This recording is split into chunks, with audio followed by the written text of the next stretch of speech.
नमस्कार, sunset TV की खास पेशकश नेचर कनेक्शन में आपका स्वागत है। मैं हूं मोहम्मद फातेह टीपू।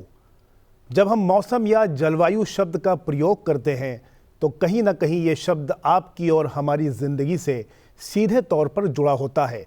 अगर जलवायु का मिजाज सही है तो जीवन बेहतर है, नहीं तो इसके बुरे असर का अंदाज़ा भी लगाना मुश्किल है। हालांकि जलवायु परिवर्तन की समस्या को लेकर बात दशकों से हो रही है, लेकिन अभी तक वो नतीजे सामने नहीं आए जिसकी सही मायनों में दरकार है। एक अध्ययन के मुताबिक साल 2044 तक अंटार्कटिका में जलवायु परिवर्तन की वजह से तापमान आधे से 1.5 डिग्री सेल्सियस तक बढ़ जाएगा। COP यानी कॉन्फ्रेंस ऑफ द पार्टीज के माध्यम से दुनिया के तमाम देश हर साल जलवायु परिवर्तन पर बैठक करते हैं और इसका समाधान खोजने का प्रयास करते हैं। COP28 की मेज़बानी का जिम्मा इस बार दुबई को मिला है। आज हम इसी पर करेंगे चर्चा।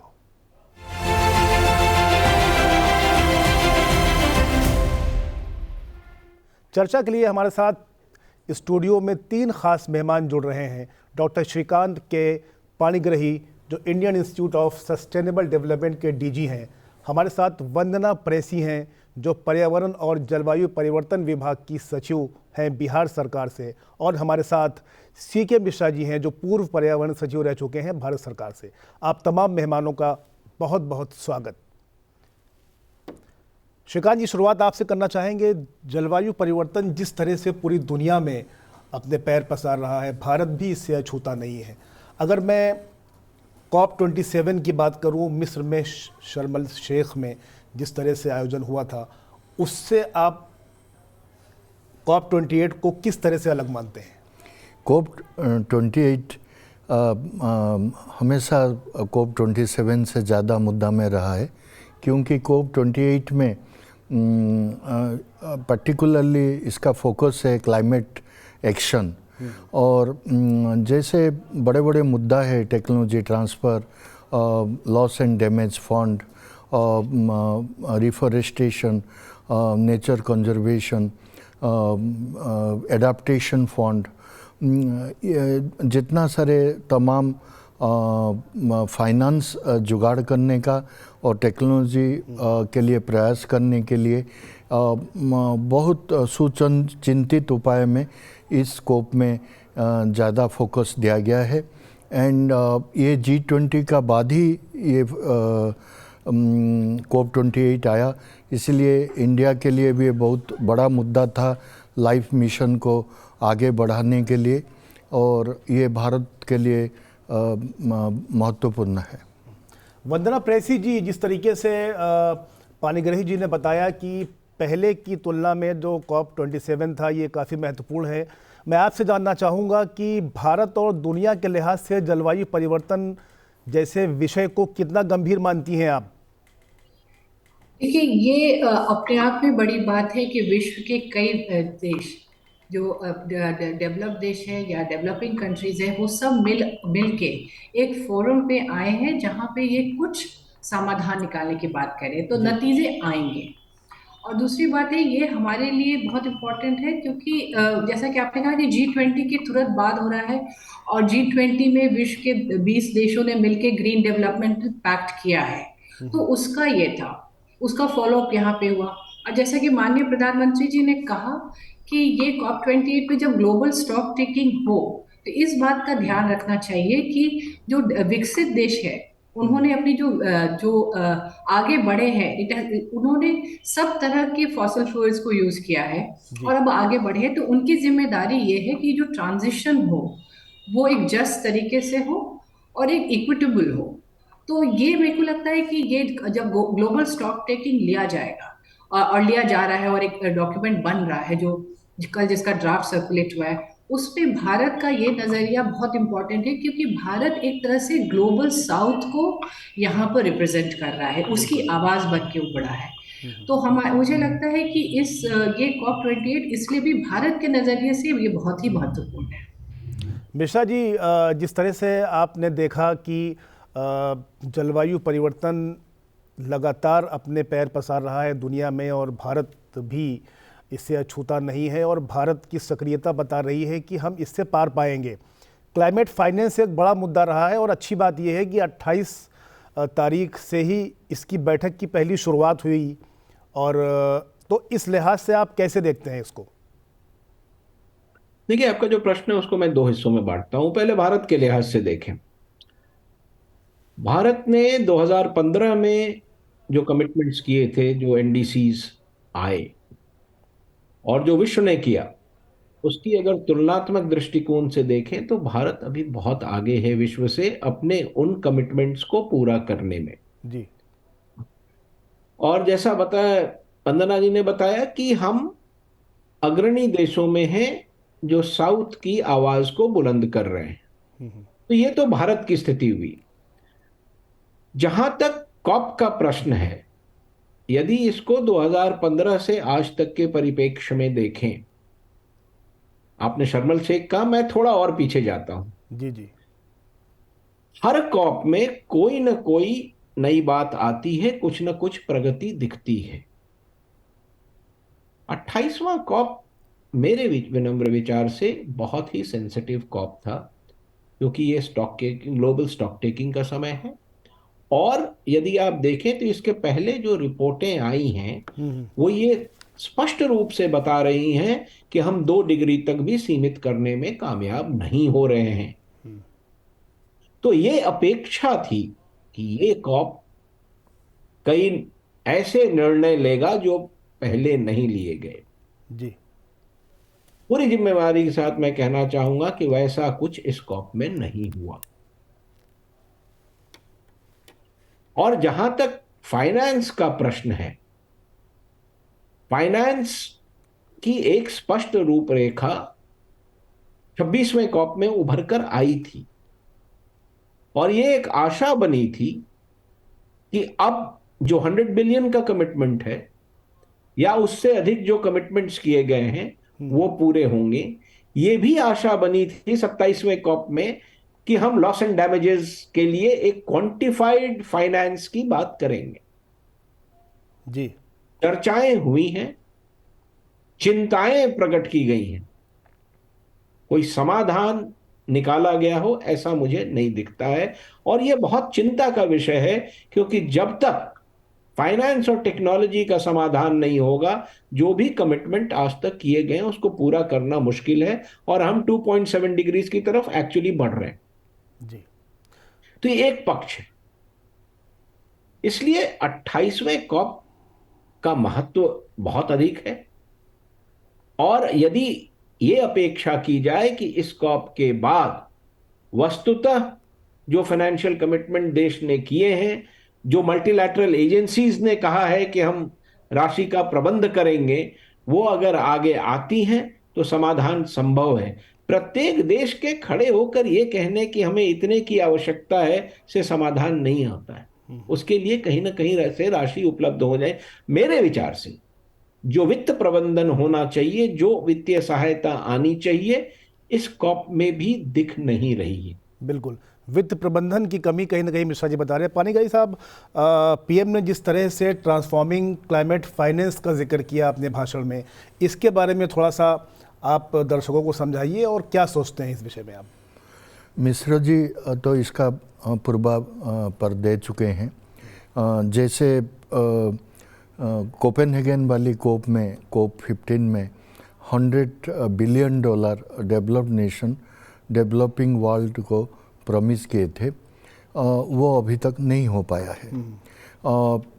टेक्नोलॉजी ट्रांसफ़र में भी IPR और बहुत सारे मुद्दा है जो डेवलपिंग कंट्री को डेवलप्ड नेशंस फेवरेबल कंडीशन में टेक्नोलॉजी ट्रांसफ़र नहीं कर रहे हैं। इस ऐसा सिचुएशन में कोप 28 में लॉस एंड डैमेज फंड का जो शुरू किया गया वो एक आशा की किरण है।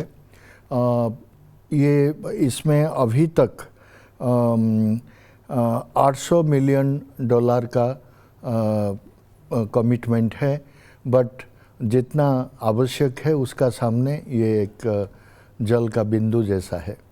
दूसरा, एडाप्टेशन फंड लास्ट ईयर कोप 27 में 187.7 मिलियन मात्र मोबिलाइज हो पाया था और अभी तक ये 230 मिलियन मोबिलाइज हो पाया है। ये भी बहुत कम है क्योंकि एडाप्टेशन सबसे इम्पोर्टेंट है। मिटिगेशन के लिए टाइम लग जाएगा, एडाप्टेशन हमको अभी इस सिचुएशन में बचने का राह देगा। इस टाइप बेसिकली जो नेचर को प्रोटेक्ट करना का मुद्दा बहुत ज़ोर से है और इसमें एक कोप 28 ऑफ द UNFCCC और कोप 15 of CBD convention on biological diversity का जॉइंट स्टेटमेंट आया है। इसमें 250 बिलियन का मोबिलाइजेशन करने के लिए डिफरेंट कंट्री का कमिटमेंट है और ऐसा बहुत सारे वित्तीय कमिटमेंट बहुत सारे देश किए हैं, बट वो कितना करते हैं वो देखने के लिए बाकी है। और आप जो बोला क्लाइमेट फाइनेंस का मुद्दा, प्रधानमंत्री नरेंद्र मोदी जी इसका स्टार्टिंग डेट में सारा वर्ल्ड को बताया कि लाइफ फॉर एनवायरनमेंट इंडिया का एक मिशन है, एक इनिशिएटिव है।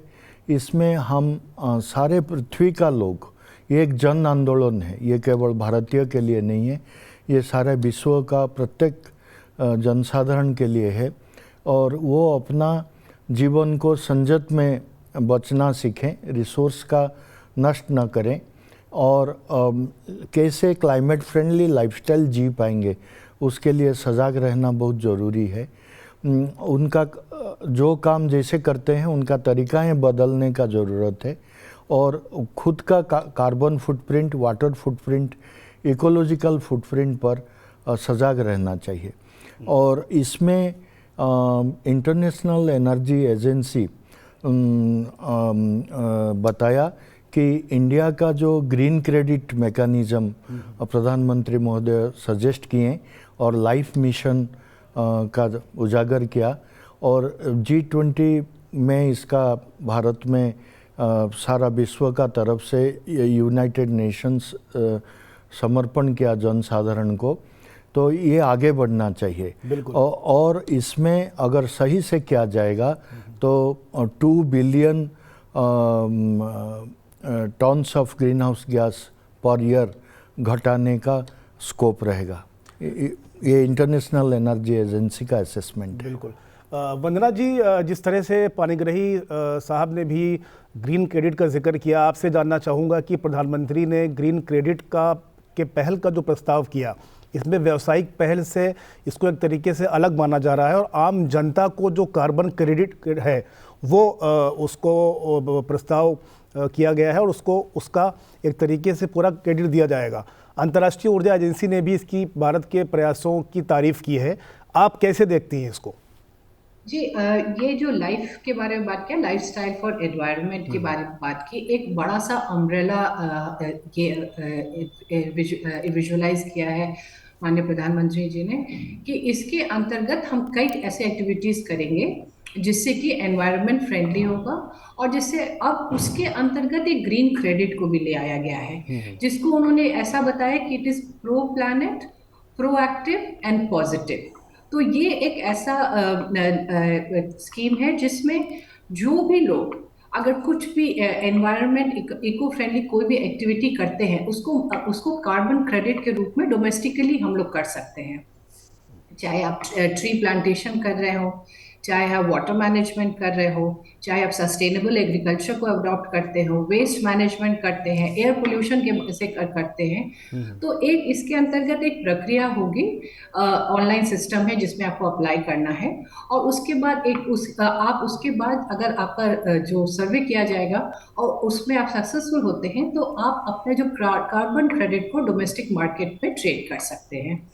तो ये एक बहुत ही अच्छा मेरे को लगता बहुत ही अच्छा इनोवेटिव पहल है, जिससे क्या होगा कि एक लोगों को एनकरेजमेंट मिलेगा एनवायरनमेंट फ्रेंडली लाइफस्टाइल को अडॉप्ट करने में, एनवायरनमेंट फ्रेंडली एक्टिविटीज को अडॉप्ट करने में, और एक एडेड इंसेंटिव उसमें आ गया कि इसको मोनेटाइज भी किया जा सकता है, इसको क्रेडिट ट्रेड किया जा सकता है। तो मुझे लगता है कि ये एक बहुत ही अनूठा पहल है, और आने वाला समय में अगर इम्प्लीमेंटेशन जिस तरह से परिकल्पना की गई है उस तरह से कर दिया जाता है, तो इससे मेरे को लगता है आगे चल के बहुत फायदा मिलेगा हमारे देश को। वंदना जी, आपने लाइफ का जिक्र किया और जिसकी शुरुआत पीएम मोदी ने गुजरात के केवड़िया से किया था और यूएन महासचिव वहाँ पर उस वक्त मौजूद थे। काफ़ी कामयाब ये मिशन माना गया है अब तक भारत में, और G20 में देखा गया है कि विदेश के लोगों ने भी इसको आत्मसात किया है। आपको लगता है कि कहीं ना कहीं एक मास मूवमेंट बनाने की भी ज़रूरत है क्लाइमेट चेंज की दिशा में? देखिए, ये ऑलरेडी मुझे लगता है कि सजगता बहुत आ चुकी है। मास मूवमेंट एक अडेप्ट जो क्लाइमेट फ्रेंडली वेज को अडेप्ट करना है, वो मुझे लगता है कि एक जो खासकर जो नए जनरेशन है, जो बच्चे हैं, उसमें ऑलरेडी ये मास मूवमेंट आ चुका है। एक तो प्रधानमंत्री ने जब कॉल दिया तो लोग खुद ही इसको अडेप्ट करने लगते हैं, और मुझे लगता है कि मास मूवमेंट का ये अर्थ है कि इसका कि अगर आप ये कह रहे हैं कि लोग प्रचार प्रसार करें, इसका करें, तो वो तो हो ही रहा है, और कहीं ना कहीं लोग खुद ही इसके बारे में सजग हो रहे हैं। तो ये मेरे विचार से ये ऑलरेडी एक मास मूवमेंट बन चुका है। मिश्रा जी, पहली बार ऐसा देखा गया है कि कृषि की चर्चा COP28 की मेज पर पहली बार की गई, लेकिन भारत और चाइना ने इसकी दूरी बनाई। क्या कहेंगे आप? देखिए, जो समस्याएं देश की अपनी हैं, देश उन समस्याओं को नजरअंदाज करके कोई भी ग्लोबल स्टैंड नहीं ले सकता है। जी, हमारा हमेशा ये मानना रहा है कि हम क्लाइमेट जस्टिस चाहते हैं, और ट्रांजिशन जो भी हो, it should be a just transition. ऐसी बात नहीं है कि भारत कृषि के सुधार के लिए कमिटेड नहीं है। जितना कार्य यहां हो रहा है, और आपको स्मरण होगा पिछले कई वर्षों से प्रधानमंत्री ने कई कार्यक्रम चलाए, 1 ड्रॉप 1 क्रॉप एटसेट्रा एटसेट्रा, वो सब इसी दिशा में प्रेरित है। पर जब आप ग्लोबल फ्रंट पे एक कमिटमेंट करते हैं तो उसके अपने आयाम हैं जिनको आप देख कर करते हैं, चाहे वो कृषि हो, फॉसिल फ्यूल हो, हर चीज में। इस कॉप में कृषि के अलावा एक और बात आई, वो थी स्वास्थ्य। 3 दिसंबर को उन्होंने कहा कि हम स्वास्थ्य दिवस के रूप में उसको मनाएंगे। देखिए, विश्व को अभी आगे चलकर कई कठोर निर्णय intersection of health and climate पे लेना होगा। अब उसमें कई देश हैं जो एक पक्ष को मानेंगे, दूसरे देश दूसरे, पर आम सहमति है पूरे विश्व में कि कृषि में ऐसे सुधार आवश्यक हैं जिनसे जलवायु परिवर्तन के कुप्रमाणों को कम किया जा सके। और कृषि एक मेजर इशू है जिससे कि जलवायु परिवर्तन में कुप्रभाव पड़ रहा है। तो इन चीजों को देखकर, अपनी स्थिति देखकर देश ये करता है। आपको याद होगा कि हम लोग बहुत दिनों से कॉमन बट डिफरेंशिएटेड रिस्पॉन्सिबिलिटी की बात करते हैं, और हमने एक और भी जोड़ा था कि रिस्पेक्टिव कैपेबिलिटीज। इसका मूल अर्थ यही है कि जो देश की अपनी समस्याएं हैं उनको देखते हुए हम ग्लोबल लेवल पे इसकी बात करें। और जो कार्य भारत में हुए हैं वो तो सर्वविदित है, चाहे वो कृषि के क्षेत्र में हो, एनर्जी के क्षेत्र में हो, या एक नई सोच निकालने के जो वंदना जी अभी कह रही थी लाइफ के बारे में, वो क्या है? वो एक नई सोच है, प्रधानमंत्री जी की एक नई सोच है जो इन्होंने विश्व के समक्ष रखा है। इसलिए ये कहना कि भारत और चीन ने अपनी दूरी बना ली, चाहे कृषि से या फॉसिल फ्यूल से, ये उतना सही नहीं है। पानीगढ़ी साहब, जिस तरीके से प्रधानमंत्री मोदी साहब ने COP28 में ग्लोबल साउथ का भी जिक्र किया और G20 के कुनबे में भारत को इसका श्रेय जाता है कि उन्होंने इसको शामिल किया, तो इसको आप कैसे देखते हैं? उन्होंने ये भी कहा कि 17% आबादी जो दुनिया की, जो भारत में एक तरीके से रहती है, और तो उसकी भी चिंता विकसित देश को करनी चाहिए। बिल्कुल। प्राइम मिनिस्टर बहुत पर्टिकुलरली बताए कि ग्लोबल साउथ का लीडरशिप इंडिया जैसे देश ले रहा है, और क्योंकि हमारा ग्लोबल साउथ का जितना सारे कंट्रीज़ है उनका मुद्दा एक है, उनका प्रॉब्लम्स एक है, और लाइफ मिशन का जो प्रधानमंत्री जिक्र किया और कार्बन ग्रीन क्रेडिट्स का जिक्र किया, इसको अभी जो G20 का न्यू प्रेसिडेंसी ब्राज़ील उसको पूर्ण समर्थन कर रहा है। ब्राज़ील इंडिया को एश्योरेंस दिया है कि ब्राज़ील का G20 प्रेसिडेंसी का टाइम में लाइफ इकोनॉमी प्राइम फोकस में रहेगा, और सारा पृथ्वी में इसका प्रसारण होना चाहिए, और इसको आगे बढ़ाने के लिए संपूर्ण प्रयत्न किया जाएगा। G20 में एक पैक्ट बनी जिसको 20 कंट्री एक्सेप्ट किए हैं।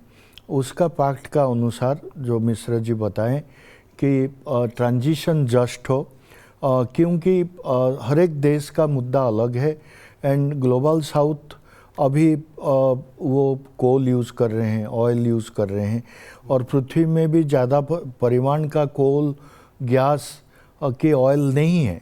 ये 15-20 साल का अंदर ऑयल ख़त्म हो सकता है, गैस 65 ईयर्स 65 साल तक ख़त्म हो सकता है, कोल 500 साल तक पृथ्वी में डिपॉजिट है, इंडिया का पास 200 साल तक स्टॉक है।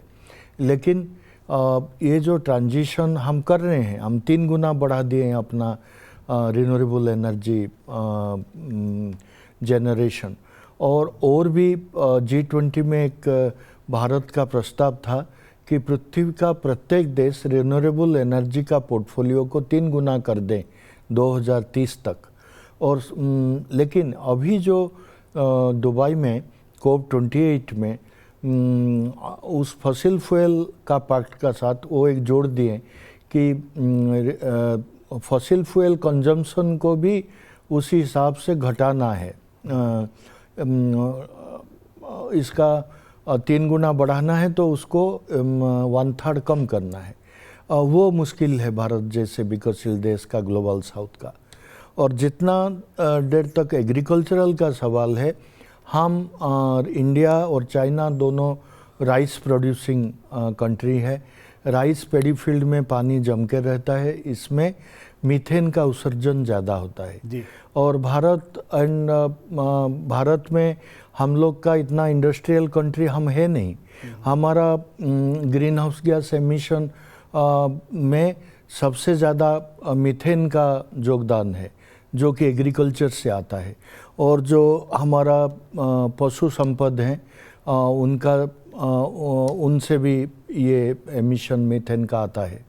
और उसको हम रोकने के लिए जो टेक्नोलॉजी चाहिए, जो उपाय लेने के लिए अपनाना है, उसके लिए हमको पर्याप्त परिमाण में विकसशील देश से कोई फाइनेंस की टेक्नोलॉजी ट्रांसफ़र का सपोर्ट नहीं है।